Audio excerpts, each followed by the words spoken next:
The Century Plus Old Cathedral, known as the Old Gray Lady, that's Memorial Stadium, had a big Thanksgiving feast on Saturday. The elusive 6 win over the Badgers as the Huskers bowl eligible. Then on Monday and Tuesday, 6 state champions were crowned for the 24th season.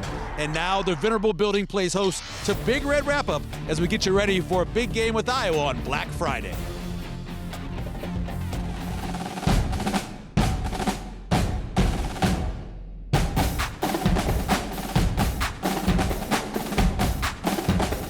Hi everyone, I'm Michael Severe for Big Red Wrap-Up on Nebraska Public Media, live inside of Memorial Stadium.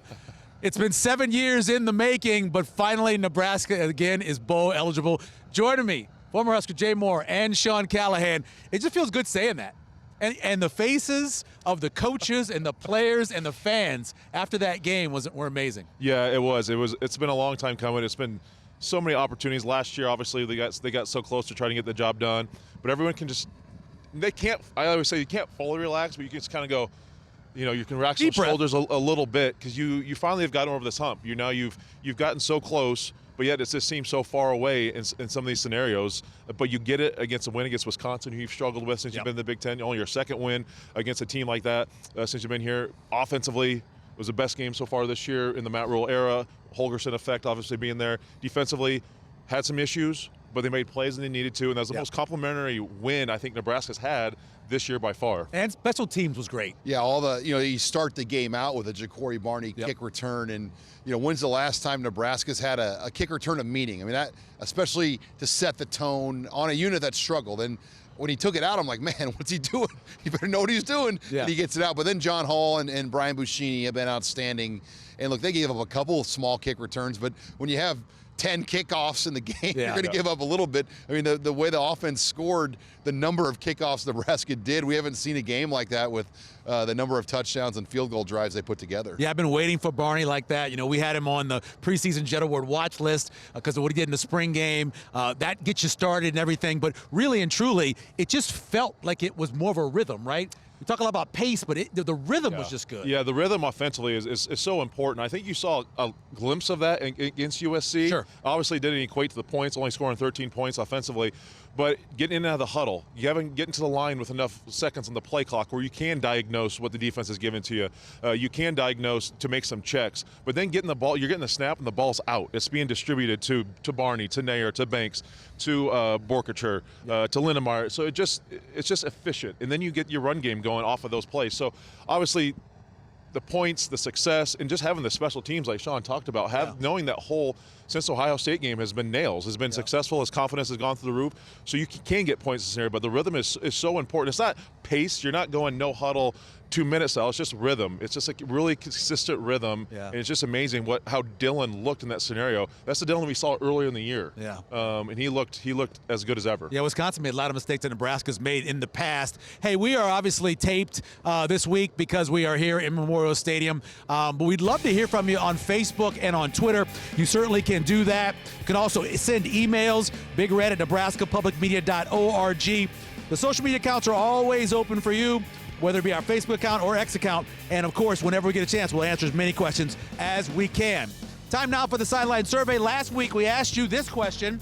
Who would you rather get a win against? Wisconsin, Iowa, or the winner? Don't care. Just want to get bowl eligible. And now this week's question, what player would you like to see more involved in the offense? A, Carter Nelson. B, Heinrich Haarberg. C, Isaiah Garcia Castaneda. D, Janarian Bonner. Or E, Thomas Fidone. And of course, 38% says Heinrich Haarberg, which is not a shock because if anybody's done a show, and I know, Sean, you do a bunch of them, that's the question that gets asked all the time. Are we going to see more Heinrich Haarberg? And we saw him on that first touchdown. Yeah, how do you disguise him? How do you work him in without making it so predictable? And I think Dana Holgorsen had a really good red zone plan with Heinrich Haarberg. And for Nebraska, they want to have a more running physical element down on the red zone. And I think Heinrich Haarberg gives them that. We still haven't seen that throw, though. You'd like to see him in there where he has to make a throw because I don't think defenses are expecting that. But he's just such a good athlete. You wonder what his future is, especially when the transfer portal opens December 9th. Does a guy like that want to stay here in that role or what his future thoughts and plans are? All right, so gone bowling. Lots of choices out there. But before we get to those, just what it means for the program to get over that hump. Yeah, it does. It means a lot. This is a program, I mean, that's wasn't about if you're going bowling. It's what big-time bowl game you're Right. going to. Fiesta Bowl, Orange Bowl, Cotton Bowl. You just name it. All the the January the 6 bowl games that are now. That's what Nebraska was used to for so many years, and obviously since 2016, it's been missing. Fans, this is they save money annually to go to these bowl games. Yep. Go to Tampa, go to Orlando, go to Miami, go to Phoenix, go to Dallas, all these things, and they haven't had this. But it's also a good reward for the players. You get awesome gifts. You get to go to these bowl games and eat all the great food and all different experiences, and then most importantly, development for younger players. You get the extra 12, 13 practices that you can develop all your young players. Yeah. You get extra reps for your starters to get ready for this game, but you're those guys who are walk-ons and second and third teamers who really haven't have done much of the scout team work. You're able to run you through the offense and do some scrimmaging, things like that. So altogether, it's so important. Happy for the guys, happy for Coach Rule, happy for these guys who stuck it around, the 5th and 6th year guys to get this done and hopefully get this program get with some momentum. And like Coach Rule said, we're done celebrating 6 wins. Right, That's a thing of the past. Yeah, and honestly, you're happy for Sean Callahan because Sean hasn't been able to go to a bowl for a while. He's been looking forward to that. Let's get into what Dana meant that game 2, everything we saw for him, and just getting Emmett Johnson involved in the way he played. Yeah, Dana Holgorsen just has a feel for a game, and look, he's not running his offense. That's the other thing they've made clear. This is the original offense that Marcus Satterfield and Matt Rule have been running, but now he is just pushing the buttons and kind of flowing it through the game the way he wants to flow it. And they had to make a real conscious effort for Dana Holgorsen to learn all the verbiage and the language. And there's a few times Matt Rule said he has a hard time spitting out the calls because it's so much.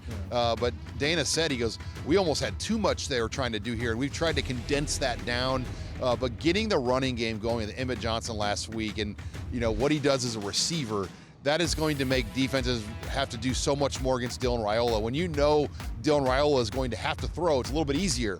But when Dylan Raiola has the Emmett Johnson effect in the background or backfield, along with even Dante Dowdell as a red zone threat, it just helps Dylan Raiola and this offense do so much more. Watching Dana call offense all these years, the 2 spots I knew, that X receiver, the guy Jamal Banks, and then the move guy and Ja'Cory Barney, those 2 guys really, the last couple of weeks, have had some good games. Yeah, you've seen it, and obviously Ja'Cory and Banks have probably been the most consistent out of the 2 we've seen all year. But at times, Ja'Cory's been there. They've utilized him. Yep. You've seen him in the jet sweep game, in the return games and all that. So he's been there. But Banks has gone missing at times, and that's what I love about what they've done so far is just getting your guys in the right position and set them up pre-snap, whether it's an emotion or just whatever it is, formation-wise, to get them to win and not have to get jammed up the line and get them in a position where they can be successful.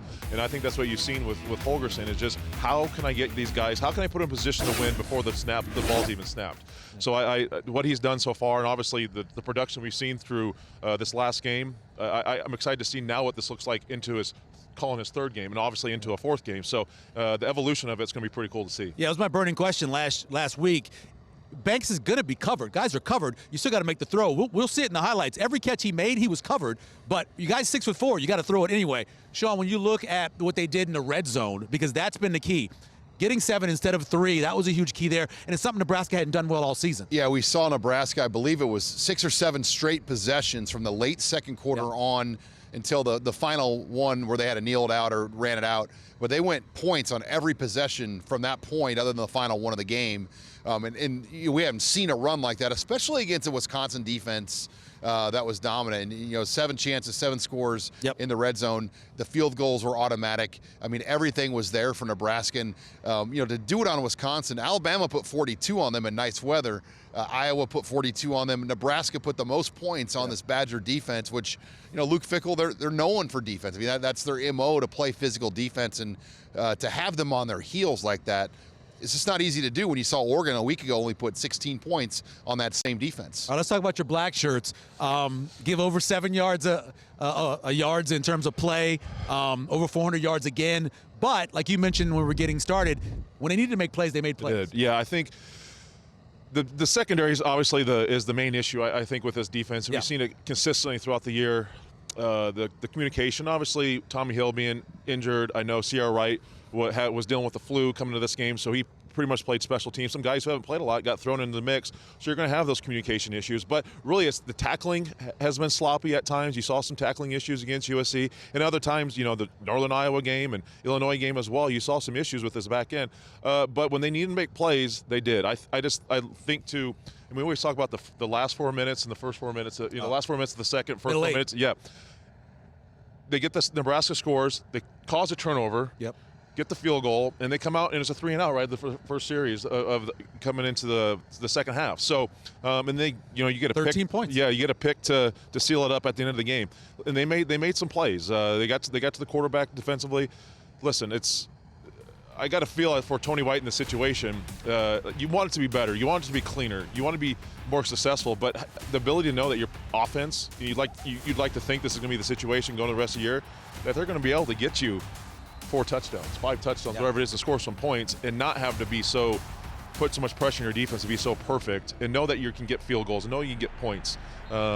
Just kind of alleviates your defense and say, hey, go play. Even if you do mess up, the offense has got your back to pick you up. Yeah, and maybe the back end didn't play great, but again, another game where they get stuff and stop tackles, the defensive line and linebacker. Well, we learned a lot of the guys in the back end are battling the flu. Sierra Wright, Marquise Buford were both battling it. It was the first game without Tommy Hill, completely gone. Bly Hill got his first action, and then he struggled, and Wisconsin went after him. And so I feel like the secondary was working through a multiple of different issues, and I believe they still kind of have problems with that second corner spot. Like after Sierra Wright, sure. What is that picture? Malcolm Hartzog didn't play a lot in that game either. So that I think the back end, and the good thing about this week at Iowa, you're not going to really have to worry about seeing kind of a crazy spread attack down the field offense like Wisconsin was doing a week ago. Yeah, I'll admit, though, coming in that game with Wisconsin, nobody thought they would throw the ball like that. I mean, they had thrown the ball for 92 yards against Oregon the week before, and the secondary for Wisconsin, for Nebraska, made him look like Joe Montana a little bit. Yeah. So you got to be concerned about anybody. It's got to shore that up. They do, and they got to, like I said, it's communication. But I guess with the injuries and the flu going through there, but like I said, it's always the communication issue always kind of pops its head at not the right times for this team. Yeah. We saw against USC, players who have played a lot. Isaac Gifford, Hartzog. Twice. Just, it's happened too much in the secondary for the amount of football. They got to get this cleaned up. Like Sean said, Iowa's not that type of offense who's going to try to push the ball downfield. They're going to have a lot of play action, but where Nebraska also struggle in the back end is playing with good, strong eyes. And especially when you get a heavy play action like you're going to get against Iowa, your eyes are in the wrong spot. It's not going to take much to get a guy over your head, and then boom, it's off to the races. So they got to clean that up and ensure some things up. Otherwise, Friday night at Kennett could be rather difficult. And it's a big game, right? I mean, we talk about getting bowl eligible, but if you get to 7, that could make a huge difference. All of a sudden, Nebraska could be in maybe Nashville or maybe even be in Florida. Yeah, and the thought of getting 2 trophies in a year. It's been a long time since Nebraska's got any trophies. Yep. But to get the Iowa-Wisconsin sweep, that has never happened. I guess 2012 it did happen. Nebraska won both those games. Yes, they did. The trophy wasn't in place then. The trophy didn't even exist. Yeah. The Freedom Trophy, which a lot of people didn't even know what it was because we didn't even see it in Lincoln before. But, the thought of winning this game, I think the winner of this game is in a very good position to go to the ReliaQuest Bowl in Tampa. Yeah. Iowa's not been in that bowl since 2018. Nebraska's not been to the bowl ever. Otherwise, I do think even if a loss, Nebraska is in a position to go to Nashville. But those are probably the 2 most likely. Nebraska will be the most attractive 6-7 win bowl team there is in the country. I mean, they know, the bowl organizers know, 20, 30,000 plus Nebraska fans are going to follow this team just about anywhere, as long as it is maybe not Detroit or somewhere. No doubt about that. Going back to the run game real quick. So you look at what Emmett Johnson did. Let's talk about what Dowdell did, though. Yeah. At the goal line, he's been really good in short yardage, but Nebraska necessarily hasn't been great at times in short yardage. He really showed a lot. Yeah, you saw, even, one of the first touchdown runs they had, the second touchdown, he busted a 12-yarder, right there. It was good. He's in a great situation. He puts his head down. He's not a guy, he can bounce every now and then. It's not his forte. When you give him a crease, and he can put his head down, he'll run you over. He's a great short yarders back if you've seen it. Even you bring in Elijah Judy and Ty Robinson as your lead blocker. So it's kind of fun to see and watch. He's had the ability to hop over the line. But yeah, his the kind of the 1-2 punch, a little thunder lightning ish with those two guys. You can't have just one guy. You have to have multiple guys in that backfield to do it. But Dowdell is a nice, that short yardage guy, and it was good to see him have some success because it has been consistent. But you talk about Emmett Johnson. I mean, that was obviously his best game of his career by far. Yeah, we talk a lot about improvising sometimes, and you lose a fullback who is doing really well, and you replace him. Ty Robinson absolutely wiped out number 8 on that defense for Wisconsin on the second touchdown run. Yeah, you can just see those guys when they go in, Elijah Judy and Ty Robinson, and what it looks like a rhino package almost when they come out downhill. They're loving that. And I know Ty Robinson would really like Dana Holgorsen to put a wrinkle in where he flares out. Yeah. Because it would be wide open. Like who's covering Ty Robinson in the flats? But we'll see if maybe they'll pull that out at Iowa. That'd be a good way to cap it off for Ty Robinson. He wants a fridge play, is what he wants. Give him a fridge play. Let's get to the highlights and see exactly what happened on Saturday. It was an amazing day. Of course, it was senior day, and the crowd was fired up. Everyone was fired up for the game. We were all excited for that. We start off with Barney, of course, the 45-yard return, bringing it back. The longest kickoff return for Nebraska on the season. Then we get Emmett Johnson for a 15-yard gain. Emmett Johnson with a huge day, as we talked about a lot. Dylan Raiola was on fire early in the game, hitting Jamal Banks, as we talked about, being covered the whole time and still making a lot of plays. At 21-yard gain. Also, Heinrich Haarberg comes in and gets the 5-yard touchdown run, which is a great call. You get him down by the goal line, that's when he can make the biggest difference. Yes, Haarberg, you put him in there, and I'd like to see some pop passes, honestly, the old Tebow play, to throw it over the goal line, too, to utilize him there as well. No doubt about that. That was awesome as well. Braden Locke came out, as I mentioned earlier, playing really well, hitting passes all over. Vinny Anthony, who led them in yards, had a big play, missed tackle, goes 42 yards, gets down into a good spot, which leads to Locke making a pass to Green in the corner of the end zone for a touchdown. All of a sudden, it is 7-7 in the game.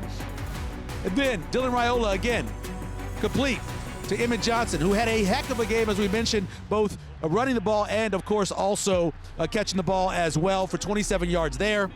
Then Dylan Raiola pass left to Ja'Cory Barney, who had a great game as well, as we talked about before. 21 yards on that play for a first down. Then Raiola looking across the middle. Jamal Banks making another catch. 9 catches in the first 2 weeks of this offense for Jamal Banks. That was for 11 yards. Then Dante Dowdell rushing the middle, 12-yard gain, touchdown, 14-7.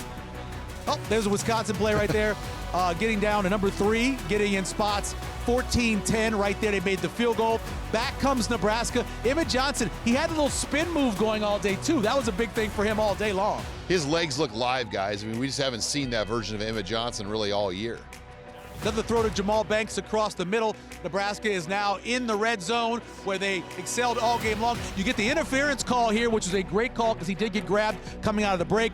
And then this tiptoe right here, the toe drag swag by Jamal Banks, getting that left foot down. What a great play by him to go up 21-10. Yeah, it was a fantastic, because just a few plays before, Nayor, we thought he got it down on the opposite side of that corner, and then boom, Banks does a great job going up, getting it, and getting that foot down for 7. That's an incredible catch right there, getting that done. Then we go back, Tawee Walker, right at the end of the half. Great play by the defensive line, forcing the ball, recovering it, giving Nebraska a chance, as you mentioned, to win that middle 8. All of a sudden, now you're in field goal range, and John Holt's been amazing, hitting everything so far. And this one's from 37 yards to give Nebraska a 2-touchdown lead going into half. And why Luke Fickell did not kneel that, I don't know. I mean, that to me was one of the more surprising decisions he made in that football game. Yeah, trying to make a play, I guess. Halftime, coming out third quarter, more Emmett Johnson, this time catching the ball out of the backfield, getting down the field, this making guys miss from Wisconsin. As you mentioned, the fresh legs, he really looked good on that. And then across the middle, Ja'Cory Barney with the catch. setting up another field goal, this one from 45 yards. Into the wind, too. Into the win, a 45-yard for John Hall, 27-10. Nebraska with the lead kind of starting to pull away. You knew Wisconsin would make some plays, though. You just knew they would. Here's a good throw across the middle to get a first down.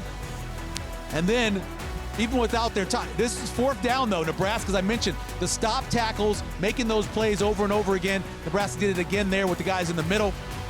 And then you mentioned Borkacher. Yeah, we've seen him. This is just simple plays here, a little tight end delay. Nebraska's done this multiple times. Such a simple play that you can run, and obviously you get Barney on the reverse. We've seen a bunch this year. Yeah, inside handoff coming off on that motion, and then down the sideline. We've seen this play a couple times in the last 2 weeks. Emmett Johnson gets down within the spot for Dowdell to come in and make another play for a touchdown for him, getting in for his second touchdown of the game, going up 34-10. You knew Wisconsin would make some sort of rally, and they did here on this drive, getting started. This is a beautiful throw to the corner of the end zone, beating Sierra Wright. The accuracy of their deep ball, I mean, you got to give them credit. They were putting the ball for their receivers to make plays, and they made plays even without one of their top receivers available in this game.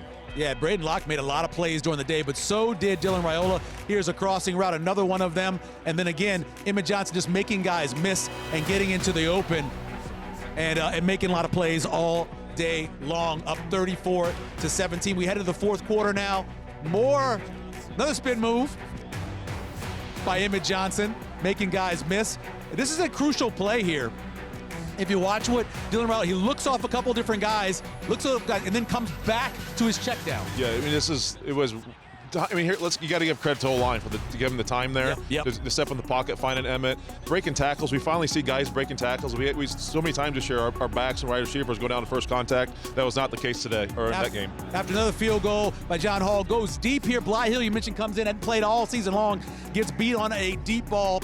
But back comes Nebraska to put this thing away. Isaiah Garcia Castaneda got a couple targets. The old man getting his opportunity late in the year. Happy for Isaiah because he's been through a lot. Yeah, happy senior day for him, having a chance to get that done. That was awesome. Again, Nebraska putting this thing away up 37-25. Why not add a little bit more onto it? Dowdell goes over the top with his two defensive linemen blocking for him, taking it into the end zone, giving Nebraska the 44-25 lead. And then the pick bounces off, and another senior, Deshaun Singleton, makes a catch there to get the interception and makes the play there. The Freedom Trophy for Nebraska. We hadn't seen it before, but there it is. They win it. Here are your final stats as we look in. Nebraska with 180 yards rushing, 473 yards on the day, and made a lot of big plays, including points off of turnover. Let's get to our players of the game. Well, I know one for a fact, even though I dropped my cards. Emmett Johnson, without a doubt, getting there to be, and then also Ja'Cory Barney Jr. As our all-purpose guy, because he also had both the kickoff return and catching the ball out of the backfield. Let's get to our top plays. We start with number 3 of our top plays, and there were a lot of them to pick through. Dowdell with 3 touchdowns, getting it in the end zone, making big plays once they got into the red zone. Now we go to number 2. This is the one I actually voted for number 1 because I thought the catch that Jamal Banks made was the best play of the day because of what he did with his body. But look at him get that left foot down right here and getting it down for the touchdown. The timing of that touchdown, too. What a great play. What a great play and a great pass, too. And then number 1 on the list, again, not a surprise, kicking off the game. This is something we were waiting for for Ja'Cory Barney to make a big play in special teams. And there he goes for 45 yards, making the play and getting Nebraska set up for a touchdown. Coming up after the break, we will hear from Aaron Sorensen, who will join us to talk more about the game. And we'll see some more pretty pictures from Hurrdat as well as we continue back in 2 minutes.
Did you like the progress from USC to Wisconsin? Yeah. We won. The lessons of the game are the lessons of the season, right? Like, we fumbled the ball on the 20-yard line. If we do that against Iowa, who's plus 11, we're not going to win. So while people, I think Dana's done an amazing job. Let me start there. But I think if you say, it's the play call, you hear Dana on the headset the whole time, he's just talking about execution. Like the guys who practiced the best on Thursday last week played. Some guys had some false starts and some mistakes on Thursday. He's out. 13, you're in. Let's go. So IGC got a chance to play, and he made a play in the game. So there's a real focus on execution. The first week was I think everybody was how's this going to work? I was starting with me and Coach Rule's office. How's this going to work? And we kind of worked through it over the course of 2-3 days. And, I started getting into the offensive room with those coaches, and those coaches were looking at me crazy. I'm like, what are you doing here? It's just true. Each and every one of them were like, okay, and so we had to sit down and talk and start feeling things out and start working together. And I really give those assistant coaches a lot of credit, man. They didn't bat an eye. I thought we were smart with how we handled it. I could have came here and changed specific things, and that wouldn't have been the right thing to do for the coaches, for the players. And so I was the one that had to learn, and it was, I ain't gonna lie, it was rough for about 2 weeks. I'm sitting there, with flashcards trying to learn offense and terminology. And building that relationship, kind of understanding what he wants to call, when he wants to call it, and just being around him. I think for everyone on the offense got more comfortable, and you could kind of see that as we kept progressing throughout the game. Serious rivalry, taking way back, and it'll be electric. Friday night, last game at their place, be a good scene. Just got to beat the man in front of you, dog. Of course, that's MJ Sherman giving us that last soundbite. That's perfect. Aaron Sorgen joining us, the editor of Counter Read. Thanks for coming out. I appreciate it. It could have been a little bit warmer, but it's all right. How can I complain? This is You're a great also thinking venue. to yourself, why is the heater all the way on that side? Right. You are getting the benefit right now I more am getting than the benefit me. of the heater, no doubt. So making a bowl game is something we've been waiting for a number of years. Fans have been waiting for it. Heck, the dance team that's going to get a chance to go has been waiting for it. The band. The band, everybody else, no doubt about it. Just what does it mean for the program? I mean, this has been the thing that Husker fans and everyone around this program, within this program, have wanted since 2016, and it's felt like that thing that keeps just. They haven't been able to get it done, and it feels, people kind of were poking fun a little bit at Nebraska for rushing the field, but when you think about what this did, it wasn't just a bowl game. It was like winning in November with fans since 2018. Right. It was the first time beating Wisconsin in 10 tries, first time holding the Freedom Trophy. Yep. So, I mean, when you think about all of this combined, plus the fact that now as Nebraska you get to go to a bowl game, it's a pretty sweet deal. Celebrate. Come rush the field right now again. You deserve it. No doubt. Well, the funny thing is you got these kids from the student section that ran down. They were in elementary school the last time they made a bowl game, so they might even realized it. Aaron, I'm going to just touch on the Nebraska success offensively they had in this game, and this is only the second game that Holgorsen was calling plays. Did you kind of foresee this success so early? And how do you kind of foresee the rest of the season playing out now with Holgorsen calling the plays for this offense? It's always hard to know what's going to happen when you make a big change like that. It's not common in college sports to decide I'm going to basically move my offensive coordinator into a different role and elevate somebody who came in as an analyst. And I think the one thing, if I were to look at what Holgorsen, maybe where we could have looked at it and said this was possible, is he was very, very straightforward from the get-go. Oh, he did not hold back when it came to the wide receivers, and the tight ends needed to do a better job blocking. He was very specific on that. He clearly just wanted to let them play a little bit loose, have more fun, and we heard that from the players after the fact that he simplified things. It was not that they were making any major changes to the offense. He just simplified it for them. So I think if we would have I think we did see a little bit of that coming, but it's always hard to know, especially because this hasn't really been done. But it was a big gamble by Matt Rule, and it paid off. No doubt. I want to go back on the topic of bowl games. We talked off air Number one, how big is this now for the team's future? And then what are you hearing, Aaron, on bowls and what could be next for Nebraska? Well, I was joking before we started that I have a surprising amount of bowl contacts for covering a team that hasn't been to one since 2016. Yeah. And everyone I've talked to has pretty much said the exact same thing. If Nebraska is an option and available to them, they want Nebraska because they know that the history this team will bring. They know the fans this team will bring. Everyone is really hungry for a bowl trip, especially if it's somewhere warm. And it's now a matter of what is available for these bowls when, Nebraska comes up as a talking point. Obviously, there's some things that have to be considered. They can't take Nebraska if the other team that they'll be taking has more than, if they have 2 more wins than them, it has to be a 1-game difference. Now, they can reach down if it's the team that they want to take otherwise is 7 wins and Nebraska is 6. They can do that if there's other options elsewhere. But winning against Iowa will definitely open up even more options for bowl games to ultimately select Nebraska. Yeah, and the way we're looking now, 4 teams from the Big Ten are going to be into the college ball playoff, so I certainly move some things around as well. But is there a place that you'd like to go? Well, I That mean, all the media would like to go. I think all the media is looking has probably a place like Tampa or Phoenix circled very, very clearly. I think Tampa is an option. I think ReliaQuest, they did have 2 representatives in Memorial Stadium for Wisconsin, Nebraska. I will say, I think that 7th win will matter. Iowa has been to Tampa in the ReliaQuest Bowl more recently. I personally believe whoever wins on Friday could probably circle Tampa and say that's where you're heading. The other thing that you're saying about with 4 teams getting into the playoffs, there's also the fact that the Pac-12 still has its bowl tie-ins. So you have USC and Washington who will be heading to those as well. So that does open up more availability for it's harder to say older Big Ten teams because how much older are they really at this point? Right. But there's a lot of bowl game options out there, especially with the strange dynamic of the conference shifts this season. No doubt. Let's talk. I want to on the top of the bowl game, but you have guys like Bryce Benhart, Isaac Gifford, Nash Hutchmaker, Ty Robinson. They didn't have to come back this past year. They could have transferred. They could have put their name into the NFL draft.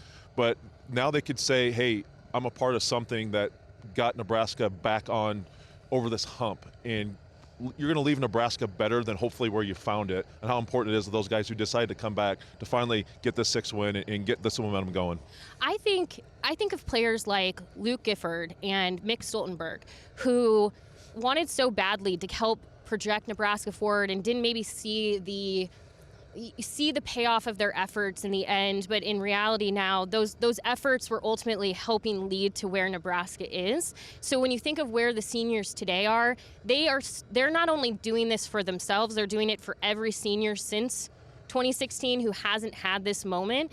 And I think that's why we saw so much of that emotion, was them just realizing not only did they do this for themselves and the fans, but for every player that came before them that wasn't able to do this over the last 7-8 years.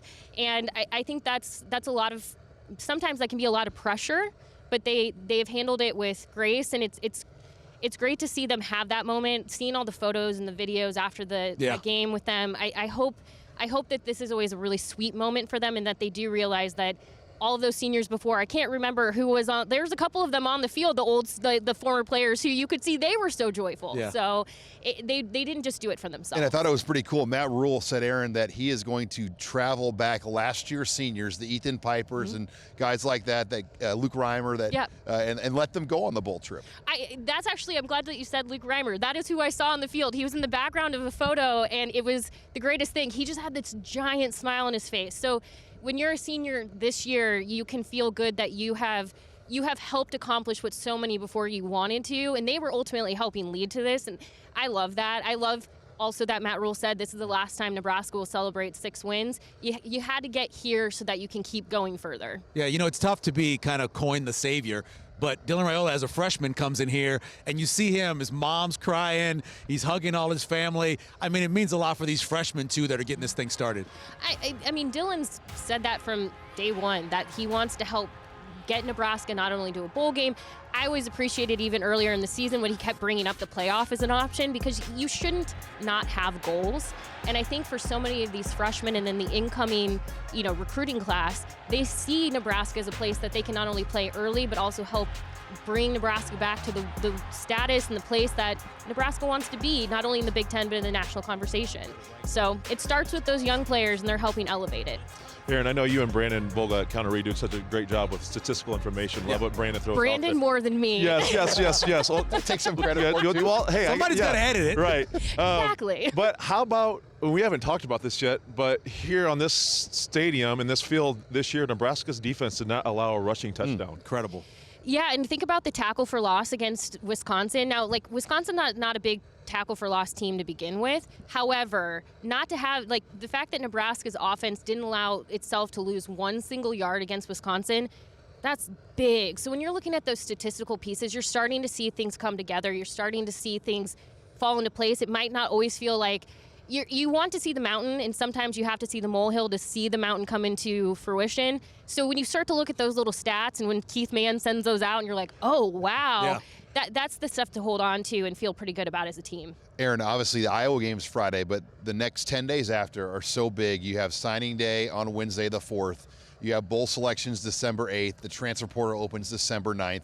How crazy are those first 8, 9, 10 days of December going to be for college football? Well, it's a good thing that Dana Holgorsen loves Red Bull. I hope he's ready and just stocked up on everything. That's the one thing about college football coaches is they drink a lot of energy drinks. Oh, yeah. They're going to need it. This is going to be a very intense time because you're also looking at other sports in the thick of their seasons as well and getting ready for what's ahead there. And if you're Nebraska, those 10 days are going to be intense, but they're going to be worth it. So I just imagine there's not going to be a lot of sleep around here. But if you're a fan, I would just say settle in and buckle up because this is a new one with how early the signing day is this year. We're already starting to see some shifts. We're going to start probably seeing maybe some more commitments, some more interest. It's going to be intense. So the good news is I'm sitting next to somebody who covers recruiting very thoroughly. It's going to be busy. No coaches on the road, which will be a big difference. Usually after the Iowa game, you're in an airport on Sunday to get into schools on Monday.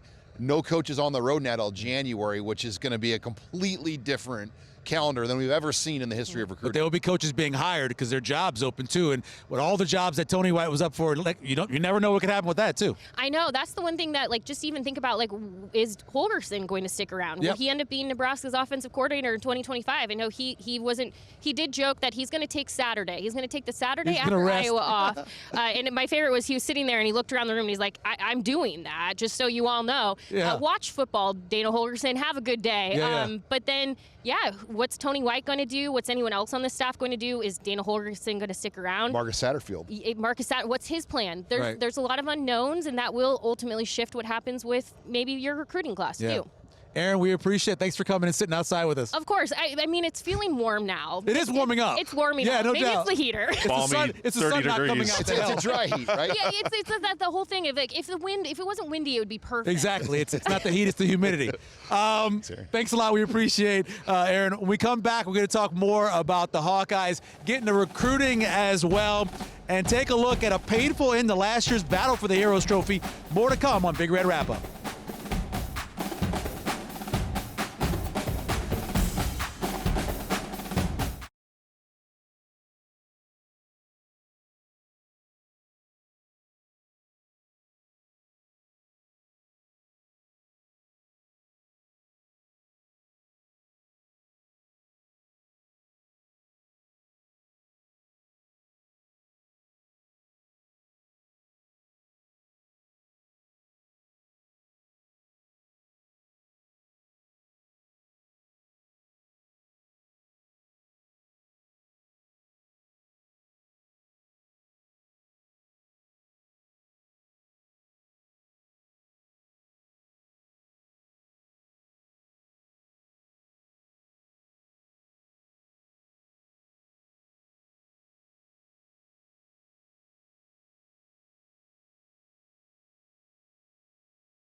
Welcome back to Big Red Wrap Up.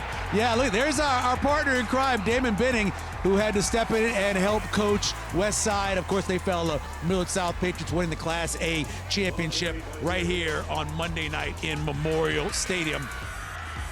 We are back now to talk some recruiting, and Jay Moore, who at one point was recruited, so it makes sense that he'd be up here as well. And of course, Sean Callahan to get into that a little bit as well. So early on, getting these guys in early, and it's a unique year this year with the freshmen that'll be able to come in early, but how much do you think it helps? It helps a lot. I think the last 10, 12 years, I think kids coming in early, graduating early from high school, that's more the norm. And obviously with the earlier signing day in December, not the normal one, the later one in February, that's changed a lot. I think, I look back at my signing class, I think Kurt Dukes was in my signing class. He came in early. He's the first early enrollee guy ever. And that was out of the norm. Yeah. Other than JUCO guys that you would sign. You finished class. You went to prom. You played your spring sport, right? And you showed up here in the summer to start workouts. Now guys are getting down here. They're going through spring ball. I mean, you're getting an extra semester just to get your feet wet, and you're getting an extra 15 practices during spring ball to get yourself acclimated to what you're doing defensively, offensively, and how do you live as a college student being thousands of miles away from home. So that's huge. I think you'll see more and more kids play or playing earlier as true freshmen because they have come in early and gotten an extra 15 practices underneath their belt. So 13 of them on the early entries. We're going to bring up the list here. Like, kind of give us the ones that you think are some of the bigger deals. Yeah, 13 of now it's 19 commits. They had 20 until last night. In this recruiting class, but they'll be here early, and they could, there's a possibility this group could take part in bowl practices. They're still getting it worked out, but early enrollees can arrive to a school the minute they graduate. I'm really intrigued, obviously, about Dawson Merritt long-term. He's got a shoulder injury, so he's not going to be a factor.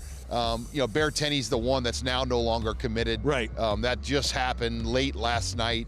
Both parties moved on in their own way, but this is the norm now. Most of these kids, with the way high schools are, especially if you're on a what do they call the block scheduling? Yeah. You can get out of high school so much easier and quicker. Yeah. I mean, there are kids that get done in October after quarter one if they schedule correctly. But for this group for Nebraska, I think that's the most we're ever going to see here early.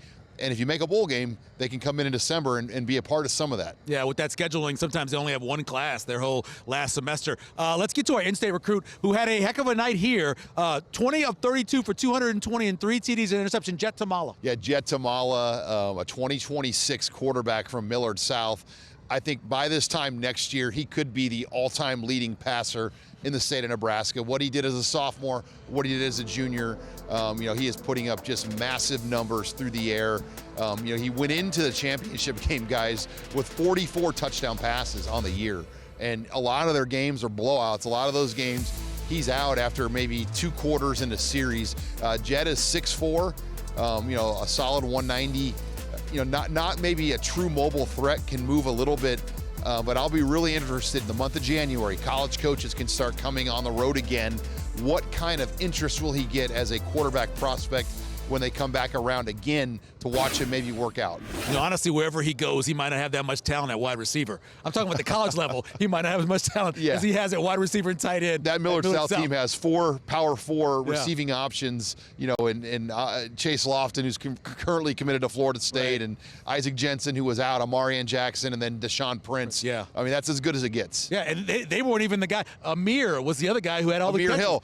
A shocker. He was a central transfer they added as well. So a lot of those guys were transfer players that came into that Millard South team. That's amazing. 14 transfers. Let's get to the rankings for the college football playoff that just came out, of course, on Tuesday. Oregon at number 1 among the Big Ten teams. Ohio State at 2, Penn State at 4, Indiana at 10, and Illinois with a big win this past week sitting at 23. Here's what the bracket looks like. Of course, you see the conference winners are the ones that get the buys, and that's what you have. That's what's projected right now with Boise, because they're ahead of the Big 12 teams getting in there, which I think the rule would change immediately if Boise ends up in there in that situation. Yeah, I think when they've talked about going to 14 and just having 2 buys. Yeah. And I know I don't want it to sound like a Big Ten homer, but the SEC and the Big Ten, if there's two, they should get the buys. No doubt. And everybody else should be in games. Yeah, that Boise one happens. Everything's changing. This week around the Big Ten, of course, Ohio State will play Oregon next week in the Big Ten championship game if they beat Michigan this week. And they are now 12 teams bowl eligible. And if Michigan State, who I'm picking this week, and Wisconsin get wins on Saturday, they will get to the magic number of 6 and be bowl eligible as well. All right, let's get to our flashback from last year, the Heroes game. Nebraska played well down to the end. Interception right there. It gets picked off. Then the next play, LaShawn Williams breaks the tackle. This is the interception thrown, of course, by Chubba Purdy. It's brought back by Ethan Hurkett. On the next play, LaShawn Williams breaks a tackle, gets them into field goal range, and they bring in the backup kicker, Marshall Meter, who makes the field goal to win 13-10, and Nebraska falls right here on this field to Iowa for that Heroes Trophy. Let's talk about more about this game. You mentioned some guys out. We mentioned, the fact that Iowa's really the second best rush team in the Big Ten. But man, having a fourth-string quarterback, that's tough. No, that's really tough. Obviously, with whether it was McNamara in the air, then Sullivan got dinged up against UCLA. And I was going into this game, but they had Sullivan. I was supremely concerned because his ability to with the mobility and kind of the RPO game that were there with Caleb Johnson and his ability to keep it. I mean, they diced up Wisconsin. I watched that game, and Wisconsin didn't have a prayer against defensively against that offense at Kinnick that night. But now listen, Iowa's still a really good football team, a really good offensive football team with the change they made at OC. But Caleb Johnson is the engine that makes this offense go. I mean, they're run it. They almost ran it 60 times against Maryland the week before. They'll try to throw it, but they're not going to take any deep shots. We know what Iowa is. It's inside, outside zone, some stretch plays. We get some powers and counters, but then they have you play action off those, and they'll max protect, only keep 2 guys in the route. But your eyes got to be good. You got to have play with good eye discipline. All that play action pass. You're not. They're gonna hit you over top, and they'll hit their head on the goalpost rather quickly. I think they're going to be helping on offensive line. They've had some guys that are down. They're of course one of the finalists for the Moore Award for the best offensive line. But what do you like the matchup, Sean? Yeah, I think for Nebraska, teams that want to run it at them straight, they've been good. Like Kyle Monangai and what Rutgers did. I mean, to hold Ohio State to 1 third-down conversion, to win the short yardage in that game, those are real high points for this Nebraska defense this year. And you know what Iowa's going to do. There's not going to be a lot of window dressing. It's beat your man up front. And you have now a full game to study, their quarterback Jackson Stratton, and what he can do. Where last week you didn't really know what he'd look like in a full game, and there was even some thought that Cade McNamara could return. That's not happening. He is. No, he said that on social media. Yeah. He's moving on, and he might go in the portal again. Right. Yeah. Let's special teams always big, but Kurt Ferentz. I'm not saying it's going to happen. But every time you get to the end of the year, this guy's been coaching for a long time. I mean, it could really be his last game. You never know, regular season game. He's since what, 1999? He was 1999. Yeah, he was the first year at Iowa. Yep. And same with Phil Parker. I think Phil Parker's been with him the whole time as a DC at Iowa. I tell you what, it's I've got to know. I mean, Iowa recruited me. When I was coming out of high school, got to met Kirk once. I mean, Iowa was my first offer. Was never going to Iowa, but let me preface that. But a really good man, and his coach. I mean, one of the highest regarded offensive line coaches out there, and he knows what he's doing. And so many guys sent to NFL first-round draft picks. And when you get Kirk Ferentz's teams, you know who it is. You know who they are. They're what they're going to do. They do it really, really well. Not super flashy. They know how to win football games, close football games, special teams, offense, defense. It's all really on point. And I expect a really close matchup and a tough battle at Kinnick on Friday. Yeah, the best special teams and the least penalized team in the Big Ten. That's what they do. No, and they win field position. And I think for this game on Friday, the short fields, Brian Buschini needs to be this Brian Buschini that we've seen the last few weeks, because Iowa's going to do that on all their punts. And, a successful drive for Iowa might be getting the ball to about the 40, the 45, and then pinning you inside your own 10-yard line, and then you not doing anything and giving them the ball back and they score. So I think for Nebraska, they've got to play the field position game and know that Iowa is going to be okay with the punt from the 40 if it pins you inside your own 10-yard line. Yeah, that's what they do, and you know, one of the things they always do too is they get you off balance, right? They get you going one direction, and then you have the little waggle that comes out to the other side. It's just part of their makeup. It is. They get you over your skis a little bit. They get you going aggressive. They lull you to sleep, really, and that's just what they do, especially offensively. And I can just see the stretch play, and then boom. They boot off of it, and I can see all the tight ends from the past. You know, Kittle and all the great tight ends have kept De La Porta, all those guys have come out of Iowa, and just see them, and it's boom, and it's a little 5-yard dump off, and he goes for 20, 30 yards because you have bad eye discipline. Again, Nebraska's going to get tested on that. You know, Singleton, Isaac Giffords have had players from poor eye disciplines throughout the year. They're going to have to be very on key, and this is a big game I always talk about Jamari and Ty and Nash. Isaac Giffords is going to be asked to come down the box in this game. This is going to be a big game for Isaac as well. It's going to have to be on point, tackling, getting Caleb Johnson, arriving with some bad intentions, and gang tackling this game from that secondary too is going to be huge. Yeah, let's get to our photo winner for this week. Nathan Koch and family celebrating the Huskers' big win over the Badgers.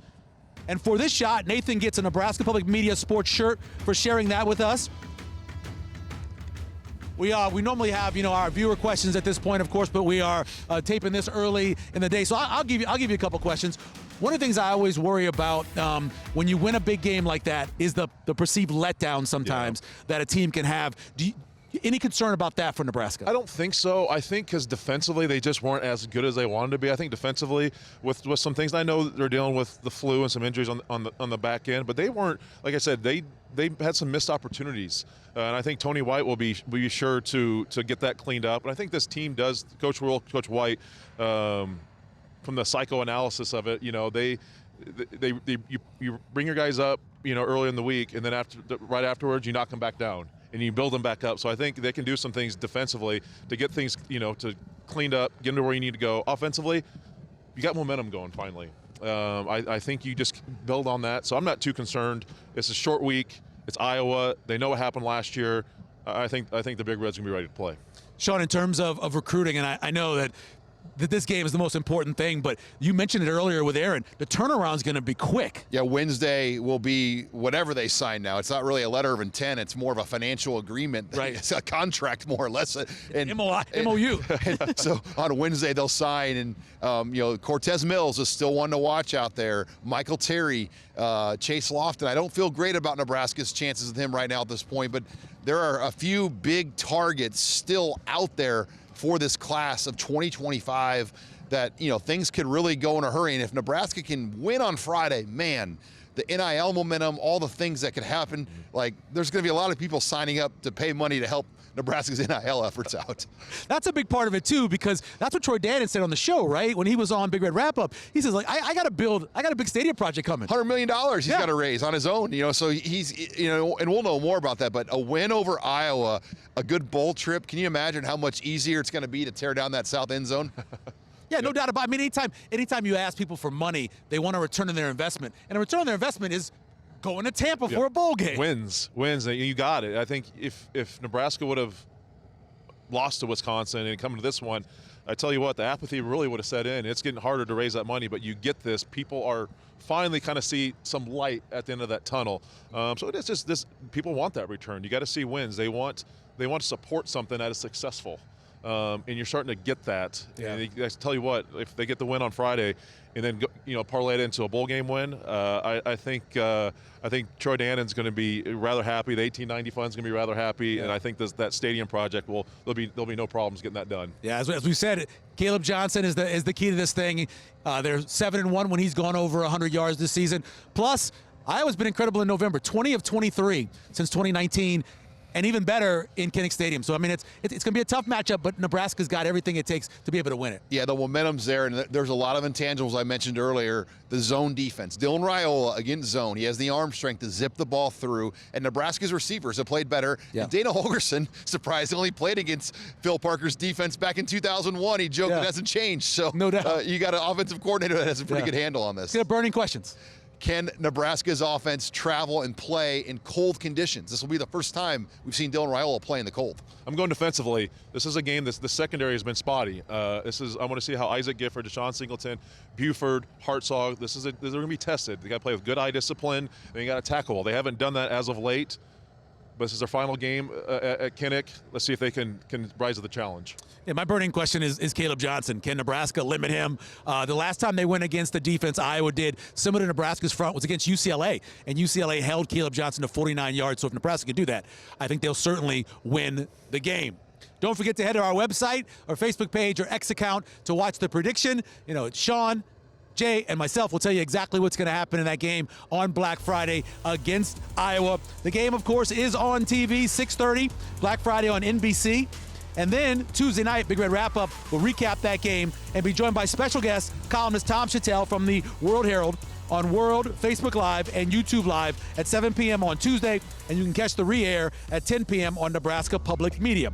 And don't forget to check out Nebraska High School Classics anytime on youtube.com/Nebraska Public Media. For Aaron Sorensen, for Jay Moore, and Sean Callahan, thanks for joining us for Big Red Wrap-Up. We'll see you next week.